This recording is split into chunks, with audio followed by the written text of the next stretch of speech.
Welcome, welcome, welcome to my very first episode of the Unlocking Women in Leadership podcast. I was contemplating whether or not to come on with a new season, but here we are. It is 2025, and this is my very first episode.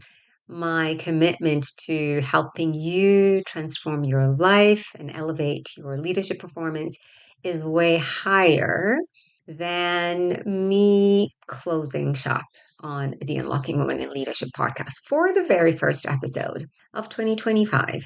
I wanted this episode to do a couple things to remind us why we're in these positions of leadership, as well as introduce you to myself. If you're new to me, I'm a South African born author, entrepreneur, leadership coach, and business strategist. And I work with women entrepreneurs, coaches, consultants, and small, medium, and micro enterprises to build your brand, accelerate your leadership, start a business, and grow your coaching career.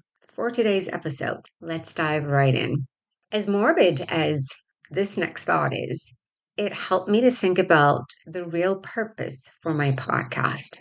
So I woke up and I thought, what would my life look like without my mother? For those who don't know, I lost my dad last year in May, and my mother is home with me, and she's elderly and she's on chronic meds, but I work from home and I love it. I love it here, and I love everything since I came back from the US, just to be around my family, around my sisters, around my nieces and nephews, and especially around my mom.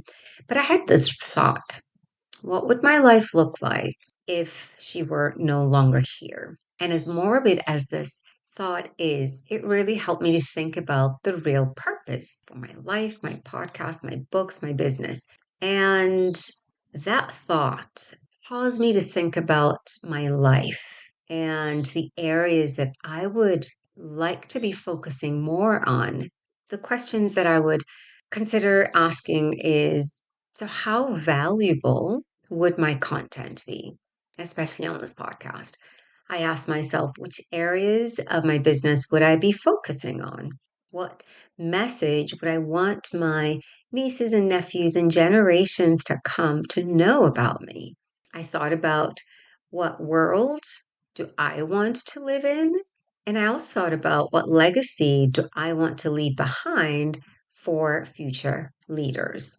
And the real reason for this train of thought is because in the world we live in currently, and at the recording of this episode in February of 2025, I'm in Durban, South Africa, and my elderly mother lives with me. And I said earlier, that means I've had to find creative ways to serve her, love her, be around her, and still build my business, still write books, still do the things I love, and make a living doing what I love.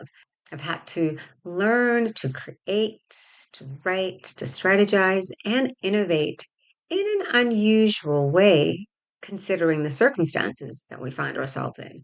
And unlike most single women who live alone, or married women who have supportive partners or spouses, or professional women who have a 9 to 5 job and a pay security, as an entrepreneur raised by a single mother, I've been a sole provider for years now. And so I've mastered the art of figuring things out in the midst of challenges and life struggles. A lot of women who are powerful, who are called to greatness, who have a message, and who stand for justice and transformation in their environment need to be more outspoken than they really are. That's what I think.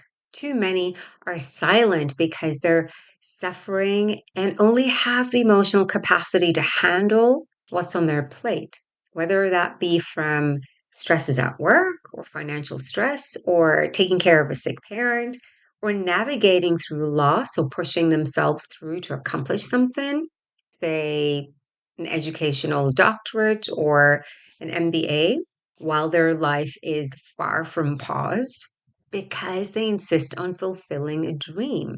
The silence I'm referring to is the silence about what's really going on through those difficult times, which turn out to be their greatest achievement when they've overcome these hurdles, right? Am I right or am I right? I found that women in leadership who are iconic pillars of society should not be silent during this time. They possess an innate ability to defy the odds and show the world what's really possible when you know your identity and navigate through life and community with the universe on your side. We're here to stand for something bigger than ourselves. We're here to fight for something more powerful beyond our means. We're here because we need our strengths and we need each other to pass on what we learn, to make it a little more easier for the next woman in leadership, to pave a pathway for what true success looks like when you're demonstrating your unique power in a meaningful way in the comfort of your own skin. That's what I believe women in leadership is all about.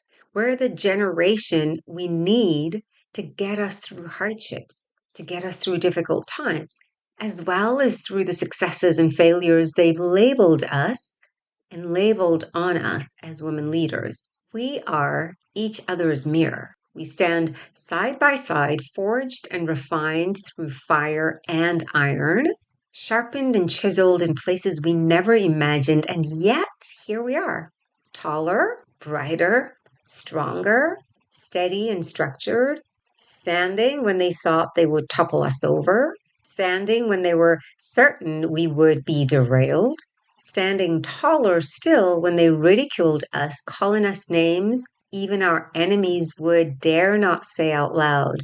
But here we are, today, powerful, tomorrow, a formidable force to be reckoned with. We're women in leadership. This position has long been prepared, so we clearly model what it looks like when you're standing in your power, in your beauty, in your knowledge, in your building path, in your story. We're women unlocked and ready to allow our imprint, a paint, and a canvas across the universe to signify the unity across the galaxies for generations to come that we're here. Find us, like us, be like us, value us, allow us to speak, let us out, loose us, free us, and leave us to be. We're women in leadership.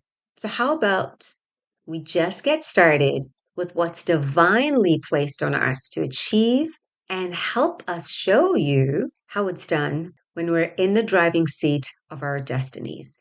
This is what the Unlocking Women in Leadership is about. And I believe with all my heart that this next season for us is a season of wealth generation on all fronts, spiritually, physically, emotionally, mentally, and financially.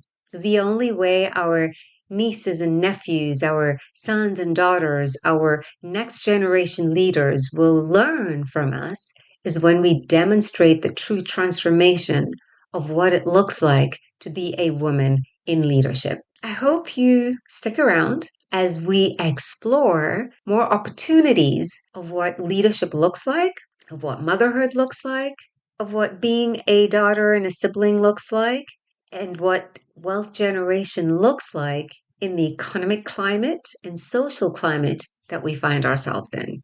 Do stay tuned. Until next time, subscribe, share this with someone, a leader, a businesswoman, an entrepreneur, a formidable force, one you know who needs their voice to no longer be silent. Share it with them because this is why I'm back and this is why I'm here. Until next time, friend, thanks so much for listening. Bye for now.